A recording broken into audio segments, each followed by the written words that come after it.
5वें दिन स्कंद माता की पूजा अर्चना में भक्तगण लीन। प्रधानमंत्री ने भक्तों को सभी कठिनाइयों पर पार पाने की शक्ति प्रदान करने की प्रार्थना की।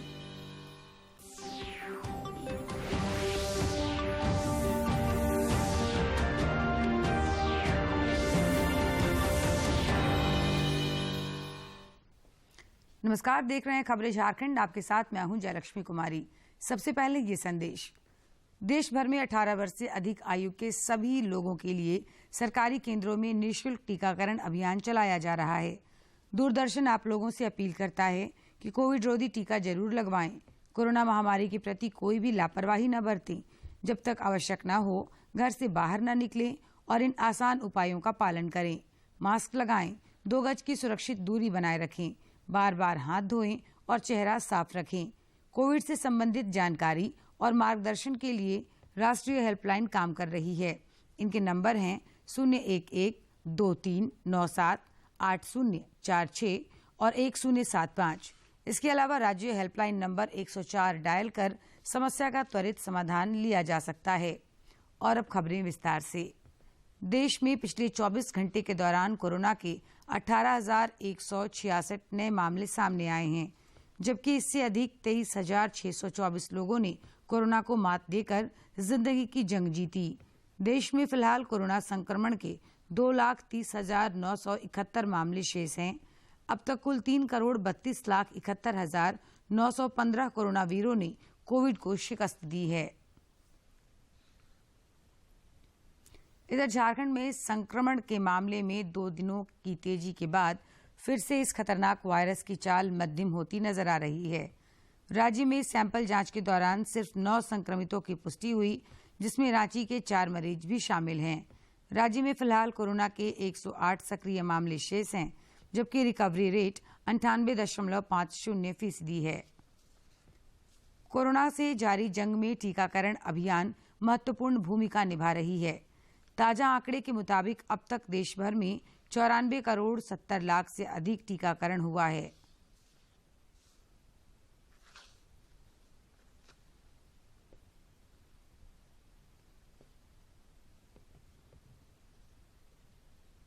इधर झारखंड में भी टीकाकरण अभियान मिशन मोड में जारी है। स्वास्थ्य महकमे द्वारा बड़े पैमाने पर टीका केंद्रों की स्थापना कर पात्र लोगों को कोरोना रोधी वैक्सीन की खुराक दी जा रही है। केंद्र सरकार द्वारा राज्य को समय समय पर पर्याप्त वैक्सीन उपलब्ध कराया जा रहा है, जिससे यह काम अनवरत जारी है। कोरोना की चेन तोड़ने के लिए राज्य में अब भी सप्ताहांत रविवार की बंदी जारी है। रांची जिला प्रशासन ने उन खबरों का खंडन किया जिसमें कहा जा रहा है कि फेस्टिव सीजन को देखते हुए रविवार को सभी तरह की दुकानें और संस्थान खोलने की विशेष छूट दी गई है। जिला प्रशासन की ओर से विज्ञप्ति जारी कर दिया गया है कि राज्य सरकार द्वारा पूर्व में जारी किए गए दिशा निर्देशों के अलावा किसी भी तरह की नई गाइडलाइन जारी नहीं की गई है। आवश्यक वस्तुओं की दुकानें, दवाखानों को रविवार को खुला रखने की अनुमति होगी। सिनेमा हॉल, मल्टीप्लेक्स, कपड़े और ज्वेलरी, जूते की दुकानें, हार्डवेयर, स्टेशनरी की दुकानें बंद रहेंगी। विज्ञप्ति में साफ तौर पर कहा गया कि सभी तरह की दुकान शनिवार रात 8 बजे से सोमवार की सुबह 6 बजे तक बंद रहेंगे।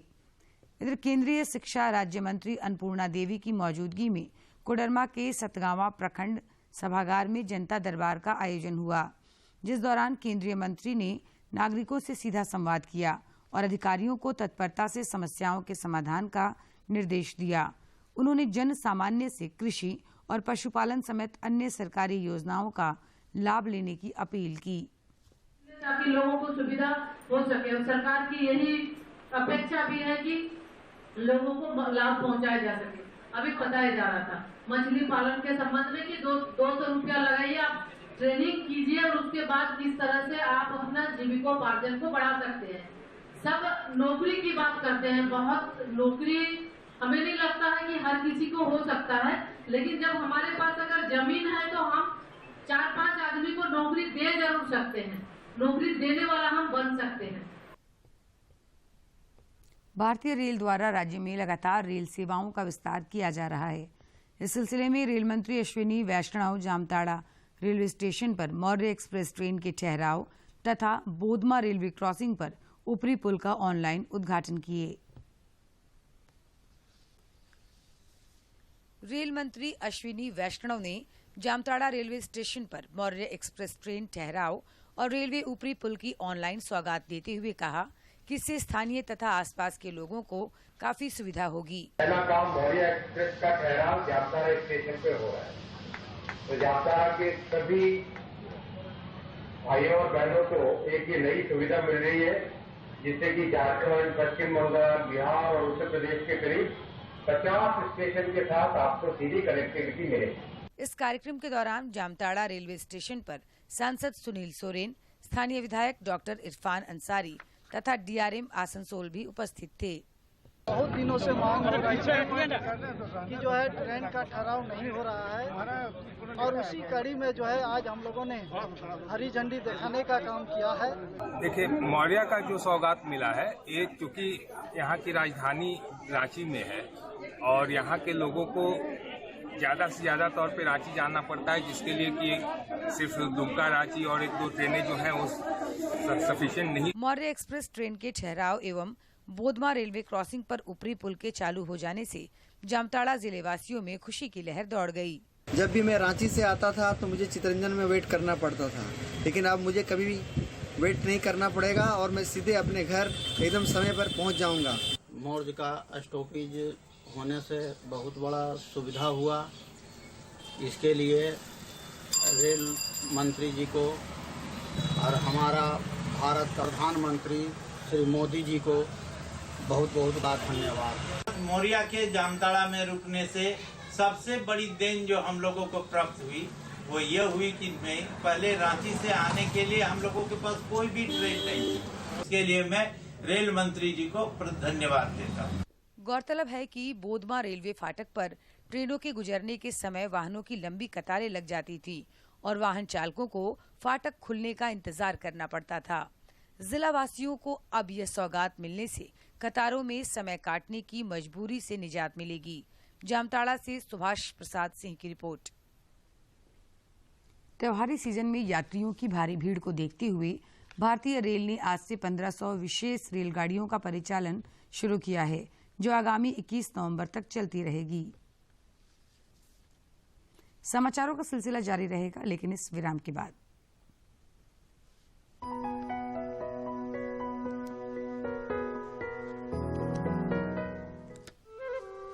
राम टहल। राम राम मास्टर साहब। राम राम भाई। बहू को अस्पताल कब ले जाना है? क्या मास्टर साहब, आप भी हम लोग मेहनत मजूरी करने वाले लोग का तो बाल बच्चा ऐसे हो जाता है चलते फिरते। नहीं नहीं राम टहल, यह गलती कभी मत करना। अरे बच्चे का जन्म कोई मामूली बात नहीं है, हजारों तरह के खतरे हो सकते हैं, इसलिए बहू को सरकारी अस्पताल या संस्था में ही ले जाना। संस्थागत प्रसव, सुरक्षित प्रसव। कोरोना पूरा देश दुनिया में चलल है, इकर से बाचे के चाहिए। सरकार जे 2 टीका निकलाए है, वो टीका का नाम है कोवैक्सीन और कोविशील्ड। ये दोनों टीका तो लेके चाहिए, संगे संगे मास्क पहने के चाहिए और 2 गज कर दूरी बनाए के रहे के चाहिए और घर से बाहरे बेकाम कर वगैरह नहीं जाए के चाहिए। यही हमार रोलिन से निवेदन है।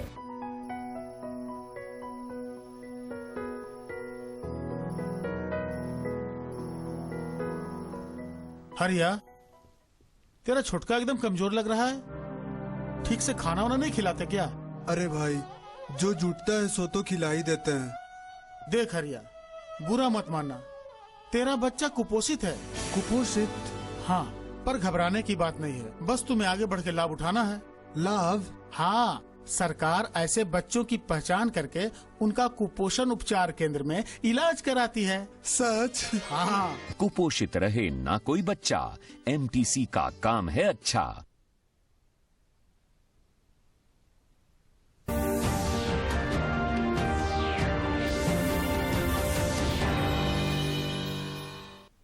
ब्रेक के बाद आपका स्वागत है। मुख्य न्यायाधीश न्यायमूर्ति डॉक्टर रवि रंजन ने कल चतरा जिले के इटखोरी स्थित भद्रकाली मंदिर में पूजा अर्चना की। इस दौरान मुख्य न्यायाधीश ने मां दुर्गा के भद्रकाली स्वरूप को अलौकिक बताया। इससे पहले चतरा पहुंचने पर उनका स्वागत हुआ तथा जवानों द्वारा उन्हें गार्ड ऑफ ऑनर भी दिया गया।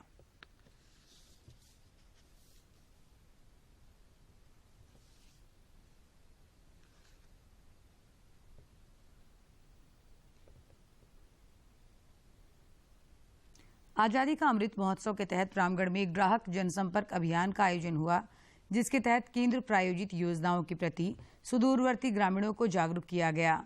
इस दौरान चयनित 1000 लाभुकों के बीच विभिन्न बैंकों द्वारा 40 करोड़ की परिसंपत्ति भी बांटे गए। बरकाकाना में आजादी का अमृत महोत्सव के तहत क्रेडिट आउटर रिच कैंपेन का आयोजन हुआ, जिसमें सीसीएल बरकाकाना के महाप्रबंधक त्रिपुरारी मिश्रा और आयोजनकर्ता एलडीएम रामगढ़ मयंक धर तिवारी के साथ ही जिले भर के सभी बैंकों के प्रमुख अधिकारियों के अलावा सैकड़ों की संख्या में सुदूरवर्ती क्षेत्र के ग्रामीणों ने शिरकत की। अभी जैसे कोरोना का संक्रमण धीरे धीरे डाउन हो रहा है, इकोनॉमी हमारा धीरे धीरे इम्प्रूव कर रहे हैं और त्योहार का सीजन आ रहा है, इसीलिए कस्टमर पास पहुंचने के लिए एक कस्टमर का अवेयरनेस, बैंक का विभिन्न प्रोडक्ट है, सस्ता दर में सब लोन मिल रहा है, इसके लिए कस्टमर को जागरूकता लाने के लिए हम ये प्रोग्राम किया। ये आजादी के महोत्सव पर 75 साल चुके हमारा देश का आजाद हो गया था, उसी अवसर पर हम लोगों ने कोरोना काल में जो अर्थव्यवस्था सरकार का बिगड़ गया था उसको पट्टी पर लाने हेतु इस दौरान विभिन्न स्टॉल के माध्यम से केंद्र सरकार की विभिन्न योजनाओं के प्रति सुदूरवर्ती क्षेत्र के ग्रामीणों को जागरूक किया गया तथा जिले से चयनित 1000 लाभुकों के बीच करीब 40 करोड़ के परिसंपत्तियों का वितरण हुआ। इस अवसर पर स्टेट बैंक ऑफ इंडिया के ब्रांच मैनेजर राहुल कुमार ने बताया कि क्रेडिट आउटर रिच प्रोग्राम के माध्यम से ऋण प्रवाह में तेजी लाने के वास्ते विभिन्न स्तरों पर जागरूकता अभियान चलाया जा रहा है, ताकि त्योहारी मौसम में ग्राहकों को अलग अलग चीजों से लाभान्वित किया जा सके। क्रेडिट आउटरीच प्रोग्राम का आयोजन रामगढ़ जिला में किया गया। ये प्रोग्राम देश के हर जिले में आयोजित किया जा रहा है। इस कार्यक्रम में 2 करोड़ रुपए की लोन लेने वाली महिला समूह की प्रमुख प्रतिभा उपाध्याय ने बताया कि सरकार और बैंकों की मदद तथा प्रोत्साहन से कई महिलाएं आत्मनिर्भर हो चुकी हैं। 2 करोड़ का सर चेक मिला है, सिर्फ हमें ही नहीं हमारे समूह की महिलाओं को भी मिला है सर, वो अपने ऊपर आत्मनिर्भर होने के लिए अभी महिला। कार्यक्रम में रामगढ़ में संचालित स्टेट बैंक की 19 शाखाओं के द्वारा तकरीबन 10 करोड़ के लोन सैंक्शन किए गए। रामगढ़ से के तिवारी की रिपोर्ट। चतरा में पुलिस ने अंतर्राज्यीय चोर गिरोह का पर्दाफाश करते हुए 5 अपराधियों को गिरफ्तार किया, जिनके पास से 3 मोटरसाइकिल भी बरामद की गई।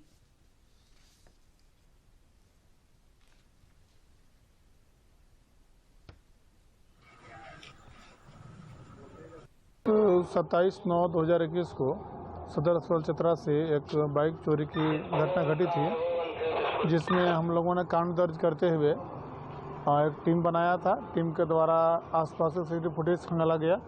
फुटेज के आधार पर जो है पप्पू कुमार यादव को पकड़ा गया। पहचान होने के बाद पप्पू के द्वारा स्वीकार किया गया कि ये अपने अन्य सदस्यों के साथ में गाड़ी चोरी किए हैं, जो मोहनपुर थाना अंदर छुपा कर रखे हैं। टीम त्वरित कार्रवाई करते हुए गाड़ी बरामद की है और शामिल सभी सदस्यों को गिरफ्तार किया गया है। खूंटी जिले के कर्रा थाना क्षेत्र से पीएलएफआई के हार्डकोर उग्रवादी विनोद नायक को गिरफ्तार किया गया, जबकि पुलिस अभियान के दौरान 4 उग्रवादी जंगल और अंधेरे का लाभ उठाकर भागने में सफल रहे। गिरफ्तार उग्रवादियों के पास से बंदूक, गोलियां और अन्य चीजें बरामद की गई हैं।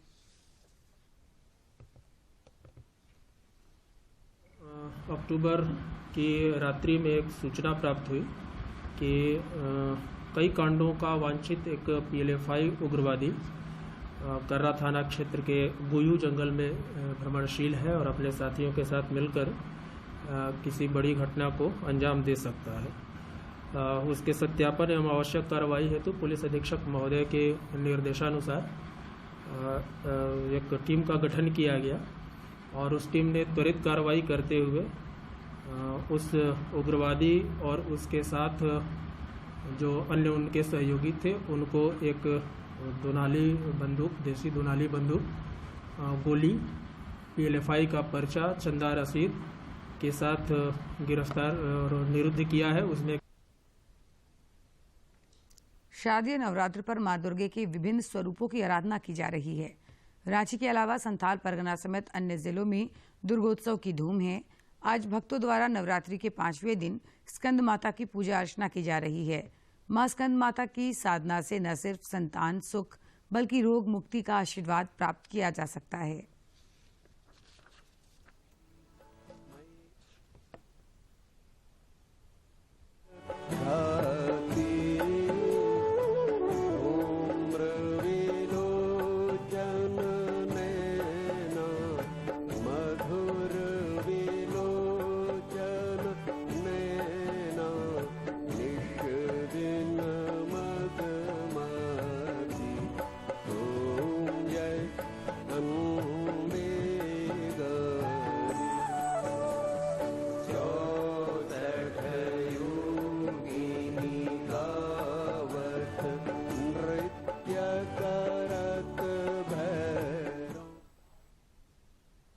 इस बीच प्रधानमंत्री नरेंद्र मोदी ने सोशल मीडिया पर एक वीडियो जारी करते हुए कहा कि नवरात्रि में देवी स्कंद माता स्वरूप की उपासना की जाती है। मेरी प्रार्थना है कि मां स्कंद माता अपने भक्तों को सभी कठिनाइयों से पार पाने की शक्ति प्रदान करें।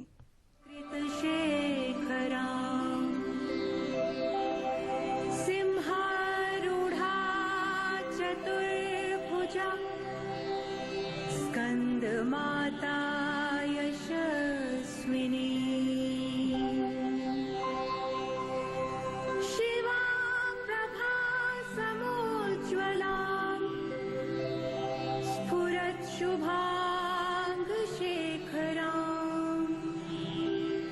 ललाट रत्न भास्करा जगत प्रदीप्त भास्करा महेंद्र कश्यपाचिता सनत कुमार संस्तुता सुरासुरेंद्र वंदिता यथार्थ निर्मलाद्भुता सिंहासन गता नित्यं पद्माश्रित करद्वया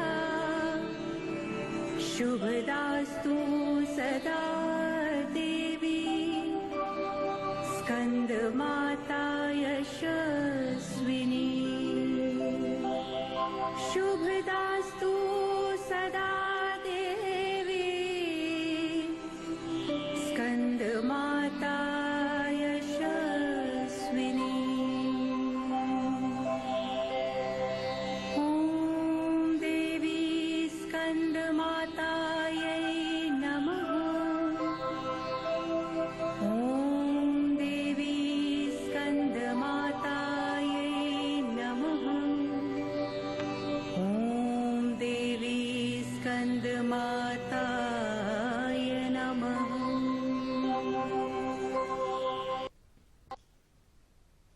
अयोध्या में रामलीला का मंचन जारी है। चौथे दिन रामलीला में क्या कुछ हुआ, आइए इस रिपोर्ट में जानते हैं।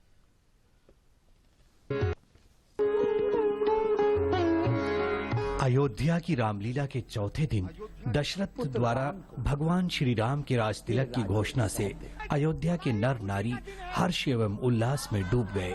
खुशियां मनाओ, मोरे राम रमैया की जय हो, मोरे राम रमैया। लेकिन ये हर्ष तब विषाद में बदल गया जब कैकेयी के हट के बाद राजा दशरथ अपने वचन से विवश होकर भरत को राज्य और राम को 14 वर्ष का वनवास देते हैं। अब आप मुझे आज्ञा दीजिए पिताश्री, आज्ञा दीजिए। मुझे छोड़कर न जाओ। अयोध्या की रामलीला में फिल्म जगत के अनेक प्रसिद्ध कलाकार हिस्सा ले रहे हैं, जिससे इस रामलीला के प्रति लोगों में जबरदस्त आकर्षण है। लक्ष्मण, पुत्र सीता,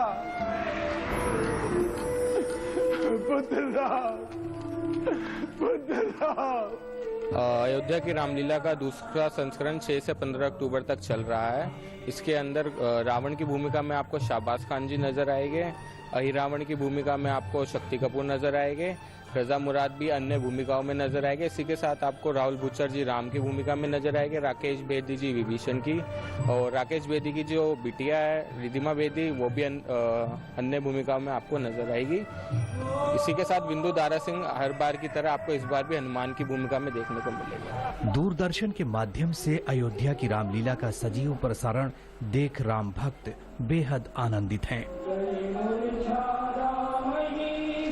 रामायण आज भी हम लोगों को वो चीजें सिखा सकती है जो आके आधुनिक समय में हमारे पास नहीं होती हैं, या हम उनको कहीं ना कहीं भूल जाते हैं। कोरोना की वजह से इसी वजह से हम लोग रामलीला को वहाँ जाके नहीं देख सकते, इसी वजह से हम लोग अपने घर में दूरदर्शन की वजह से हम लोग टीवी पे अपने घर में सबके साथ बैठ के देख सकते हैं। हम लोग वहाँ जाके नहीं देख पा रहे हैं, तो हम लोग अपने पूरे परिवार के साथ घर में बैठ के अयोध्या की रामलीला जो बहुत अच्छे कलाकार द्वारा किया जा रहा है वो हम लोग घर में बैठ के देख रहे हैं, इसका मंचन कर रहे हैं। रामलीला बहुत अच्छी है। राम वनगमन से अयोध्या में पूर्व धन क्रंदन के बीच दशरथ का प्राण त्याग राम भक्तों के लिए आधार सदृश रहा। दूरदर्शन के जरिए भगवान श्री राम की लीला का मंचन का अयोध्या से सीधा प्रसारण किया जा रहा है, जिसे प्रतिदिन शाम 7 बजे से 10 बजे तक दूरदर्शन नेशनल के चैनल पर देखा जा सकता है। शनिवार और रविवार को प्रसारित होने वाले पूर्व निर्धारित कार्यक्रम रग रग में गंगा का प्रसारण अयोध्या की रामलीला के ठीक बाद रात 10 बजे किया जा रहा है। अश्विनी मिश्र की रिपोर्ट, डीडी न्यूज, अयोध्या। भव्य पंडालों और सजावट के तामझाम से अलग रांची में एक ऐसा स्थान है जो रांची की सबसे पौराणिक दुर्गा पूजा कही जाती है। अमर शहीद ठाकुर विश्वनाथ शाहदेव के वंशजों द्वारा बड़का गांव में की जाने वाली दुर्गा पूजा में लोगों की गहरी आस्था है। रांची के जगन्नाथ मंदिर से सटा इलाका बड़कागढ़ कहा जाता है। यहाँ सन 1880 में अमर शहीद ठाकुर विश्वनाथ शाहदेव की धर्मपत्नी ठाकुरानी वाणेश्वरी देवी के द्वारा दुर्गा पूजा शुरू की गई थी। यह रांची की सबसे पुरानी दुर्गा पूजा है जो पूरे विधिपूर्वक की जाती है और यह स्थानीय लोगों की गहरी आस्था का केंद्र है। सतरंजी गढ़ से प्रारंभ हुआ, उसके बाद सतरंजी गढ़ से जब अमर शहीद ठाकुर विश्वनाथ शाहदेव एक गढ़ चिरनागढ़ बनवाए हटिया के प्रांगण में, तो फिर वहाँ पर पूजा होने लगा। जब उनको फांसी हुई 1858 16 अप्रैल को, उसके बाद 12 साल के बाद उनकी विडो ठाकुरानी बानेश्वरी कुंवर ने जगन्नाथपुर के अंदर भगवती माँ चिंतामणि का पूजा निश्चित करने का कार्य करने का प्रारंभ किया। परंतु बड़कागढ़ का दुर्गा पूजा धार्मिक आस्था के साथ साथ सांप्रदायिक सौहार्द का भी एक अनूठा नमूना है, जहां सभी जातियों के लोग न सिर्फ इकट्ठा होते हैं बल्कि इसमें सहभागी भी बनते हैं। जो शरण में आते हैं वो यहाँ आकर के कोई भी कौम के लोग पूजा कर सकते हैं और वही विधि पहले से जो बनाया हुआ है उसी को हम लोग लेते हुए आगे बढ़ रहे हैं। जय मातेश्वरी। यहाँ की यह खासियत यह भी है कि आसपास कई गांवों के लोग अपनी फसल के सब्जी और अनाज यहाँ भेंट चढ़ाते हैं, जिससे माता का भोग तैयार होता है। ग्रामीण कोई भी शुभ कार्य से पहले यहाँ पूजा करना नहीं भूलते। और बड़कागढ़ स्टेट के जितने रैयत थे माँ भगवती को आते दर्शन करते, अपने क्षमता के हिसाब से, अपने ताकत के हिसाब से जो साल भर का अन्न जो उपज करते थे, अन्न जैसे चावल हो गया, गेहूं हो गया, सब्जी हो गया, तुम्बा मतलब हो गया आपका, रक्षा कोहड़ा हो गया, तो ये सब माँ को लाके अर्पण करते थे। इस पूजा पर गहरी आस्था है, वो भी शुभ कार्य करने से पहले इनका हम लोग पूजा करके ही शुभारंभ करते हैं। और बहुत ज्यादा दिखावटी का तो पूजा नहीं है, लेकिन विधिवत पूरा होता है। जानकारों के मुताबिक ठाकुर विश्वनाथ शाहदेव की धर्मपत्नी ठाकुरानी वाणेश्वरी देवी ने अपनी परंपरा और विरासत को बचाए रखने और स्थानीय रैयतों के कल्याण की कामना से इस पूजा की शुरुआत की थी।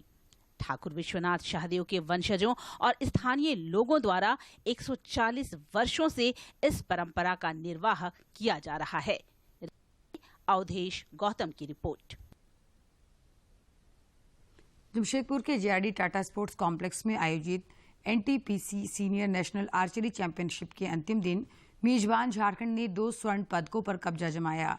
व्यक्तिगत स्पर्धा में रांची की दीप्ति कुमारी ने झारखंड की ही कोमलिका बरी को हराकर स्वर्ण पदक जीता। चैंपियनशिप के दौरान धुरंधरों ने उम्दा खेल दिखाया।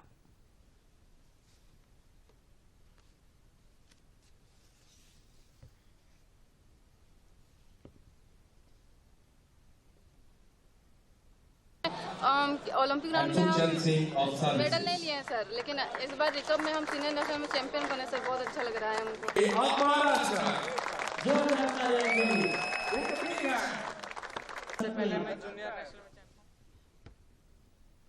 आजादी का सफर की आज की कड़ी में फ्रीडम फाइटर बदरुद्दीन तैयबाजी और कुशल कुंवर के जीवन सफर पर डालते हैं एक नजर।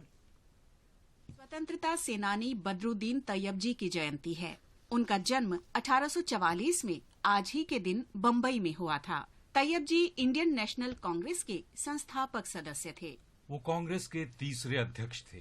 उनका कार्यकाल 1887 से 1888 तक रहा। तैयब जी की शिक्षा यूरोप में हुई। वो दिसंबर 1867 में भारत लौट आए और बम्बई उच्च न्यायालय में पहले भारतीय बैरिस्टर बने। उस समय अदालतों में कोई भी भारतीय जज या वकील नहीं होता था। बम्बई उच्च न्यायालय के जज के रूप में वो साहस और निष्पक्षता के लिए प्रसिद्ध हुए, जिसका प्रमाण 1897 में राजद्रोह के मुकदमे में बाल गंगाधर तिलक को मिली जमानत थी। जबकि इसके पहले के जजों ने तिलक की जमानत याचिका 3 बार खारिज कर दी थी। उनकी वकालत का लोहा गांधी जी भी मानते थे। एक बार उन्होंने स्वीकार किया था कि उनमें फिरोज शाह मेहता या बदरुद्दीन तैयब जी जैसे वकीलों के गुण नहीं हैं। तैयब जी को तो कई कानून ज़बानी याद थे। 1902 में बदरुद्दीन तैयब जी बम्बई उच्च न्यायालय के मुख्य न्यायाधीश पद पर पहुंचने वाले पहले भारतीय थे।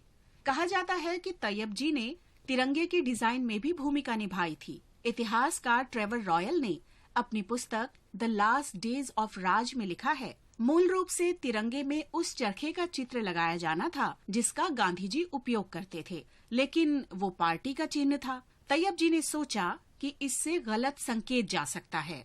बहुत सोच विचार के बाद गांधी जी उसकी जगह अशोक चक्र अपनाने पर सहमत हुए, क्योंकि उनकी नजर में सम्राट अशोक का। दूरदर्शन झारखंड पर पल पल की खबरों से जुड़े रहने के लिए आप हमारे social media platform Twitter, Facebook और यूट्यूब से जुड़ सकते हैं, क्योंकि खबरों से जितना बाखबर रहना जरूरी है, उससे ज्यादा जरूरी है सटीक, संतुलित और निष्पक्ष समाचार। हमारा ट्विटर हैंडल और फेसबुक पेज है डीडी न्यूज झारखंड। आप हमें YouTube channel Jharkhand DD news पर भी देख और सुन सकते हैं। और खबरों के अंत में एक नजर मुख्य समाचार पर। 2 दिनों की उछाल के बाद फिर मध्यम हुई कोरोना की चाल। राज्य में मिले 9 संक्रमित। देश में अब तक 94 करोड़ से अधिक टीकाकरण।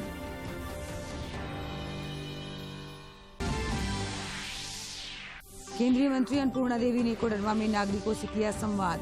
कृषि एवं पशुपालन से जुड़ी योजनाओं समेत सरकारी योजनाओं का लाभ लेने की अपील। रेल मंत्री अश्विनी वैष्णव ने जामताड़ा रेलवे स्टेशन पर मौर्य एक्सप्रेस के ठहराव तथा ऊपरी पुल का किया उद्घाटन। फेस्टिव सीजन में 1500 विशेष रेलगाड़ियों का परिचालन शुरू। और नवरात्रि के 5वें दिन स्कंद माता की पूजा अर्चना में भक्तगण लीन। प्रधानमंत्री ने भक्तों को सभी कठिनाइयों को पार पाने की शक्ति प्रदान करने की प्रार्थना की।